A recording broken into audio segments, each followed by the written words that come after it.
दोस्तों, भारत और पाकिस्तान दो ऐसे देश हैं जिनके विवाद पूरी दुनिया में प्रसिद्ध भी हैं और पेचीदा भी हैं।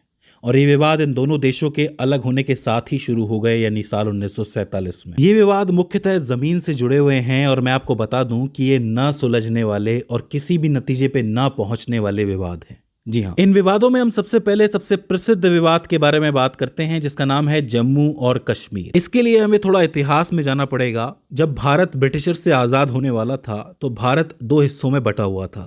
एक था ब्रिटिश इंडिया, जो कि कुछ इस तरह दिखता था, और एक था बाकी का इंडिया, जो कि प्रिंसली स्टेट कहलाता था, यानी कि जहाँ पे आज भी राजाओं की रियासतें चल रही थी। तो ब्रिटिश इंडिया के बारे में तो क्लियर था कि ये दो हिस्सों में बंटने वाला है, इंडिया और पाकिस्तान। लेकिन जो रियासतें थी राजाओं की, उनको ऑप्शंस दिए गए थे कि आप चाहें तो पाकिस्तान के साथ जुड़ सकते हैं, चाहे तो भारत के साथ जुड़ सकते हैं। अब ये बात पूरी तरह राजाओं पर निर्भर करती थी कि जो राजा है वो क्या फैसला लेता है।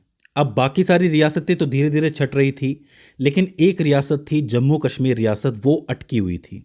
वहाँ के राजा थे उस समय पे राजा हरी सिंह। अब राजा हरी सिंह का मत ये था कि वो ना इंडिया के साथ मिलना चाह रहे थे, ना पाकिस्तान के साथ मिलना चाह रहे थे, वो अपना अलग देश बनाना चाह रहे थे। लेकिन इस रियासत के अंदर पहले से ही संघर्ष चल रहे थे, क्योंकि राजा हरी सिंह एक हिंदू राजा थे और जो जनता थी वहाँ की, उसमें से ज़्यादातर भाग जो था वो मुस्लिम था। तो यहाँ पे पहले से संघर्ष चल रहे थे। अब ये जो शासक थे हरी सिंह, उन्होंने निर्णय लेने में थोड़ी सी देर कर दी।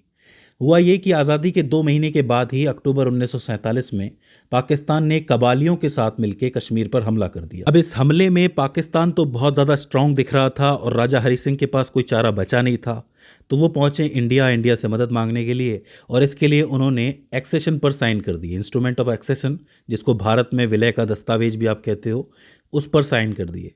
ये साइन होते ही जो कश्मीर था वो भारत का अभिन्न हिस्सा बन गया। अब चूंकि कश्मीर पर हमला यानी भारत पर हमला था, तो भारतीय आर्मी यानी इंडियन आर्मी ने पाकिस्तान के हमलावरों के खिलाफ कार्रवाई शुरू कर दी, और ये बन गया ऑफिशियली इंडिया और पाकिस्तान का पहला युद्ध, यानी कि फर्स्ट इंडो पाक वॉर। पर इससे पहले कि ये युद्ध किसी परिणाम पर पहुंचे, जवाहरलाल नेहरू पहुंच जाते हैं संयुक्त राष्ट्र संघ, और संयुक्त राष्ट्र संघ की एंट्री हो जाती है इस मामले के अंदर, जिसको आप कहते हो यूएन। यूनाइटेड नेशंस ने सीज फायर का ऐलान कर दिया और ये कहा कि अब कोई नहीं लड़ेगा, और जहां तक का एरिया इंडिया और पाकिस्तान के पास था, उसी के बीच में खींच दी एक नियंत्रण रेखा, जिसको आप लाइन ऑफ कंट्रोल LOC के नाम से जानते हैं। इस बीच इंडिया के पास लगभग 55% हिस्सा था, जिसमें कश्मीर घाटी, जम्मू, अधिकांश लद्दाख और सियाचिन ग्लेशियर शामिल था।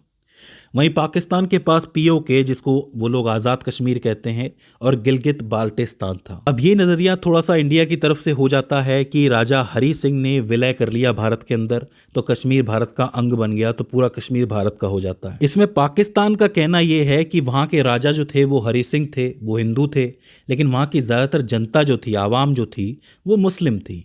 तो अगर आप वोटिंग करवाओगे तो वो जो जनता है वो आज़ाद रहना चाहती है, तो आप कश्मीर को आज़ाद कर दो।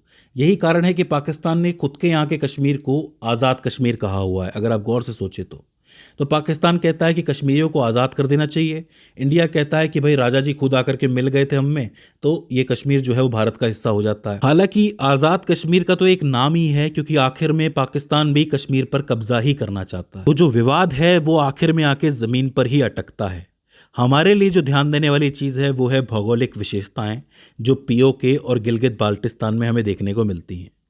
POK में नंगा पर्वत पाया जाता है, जो कि दुनिया का 9वां सबसे ऊंचा पर्वत है, जो कि दियामीर ज़िले के अंदर मौजूद है। इसी पर्वत को किलर माउंटेन के नाम से भी जाना जाता है। वहीं जो पीर पंजाल रेंज है, पीर पंजाल पर्वतमाला है, वो भी POK के अंदर अच्छी खासी तादाद में फैली हुई है, तो वो भी इम्पॉर्टेंट हो जाती है।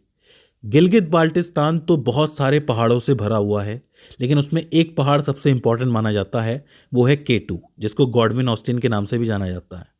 ये दुनिया का दूसरा सबसे ऊंचा पर्वत है माउंट एवरेस्ट के बाद, तो इसे आपको याद रखना है। तो POK पहला विवाद हो जाता है। इसके बाद दूसरा विवाद आता है सियाचिन ग्लेशियर। इसका नाम आपने बहुत बार सुना होगा।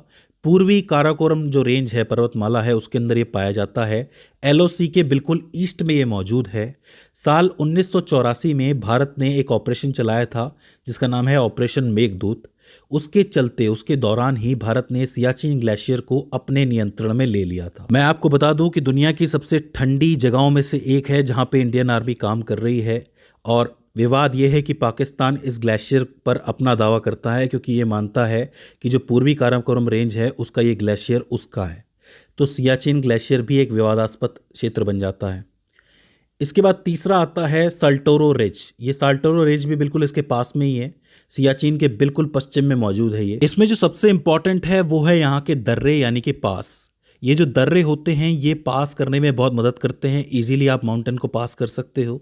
साल 1984 से भारतीय सेना ने इसको अपने नियंत्रण में ले रखा है और भारत कहता है कि ये जम्मू कश्मीर के यूनियन टेरिटरी के हिस्से में आता है, जबकि पाकिस्तान कहता है कि ये गिलगित बाल्टिस्तान का हिस्सा है।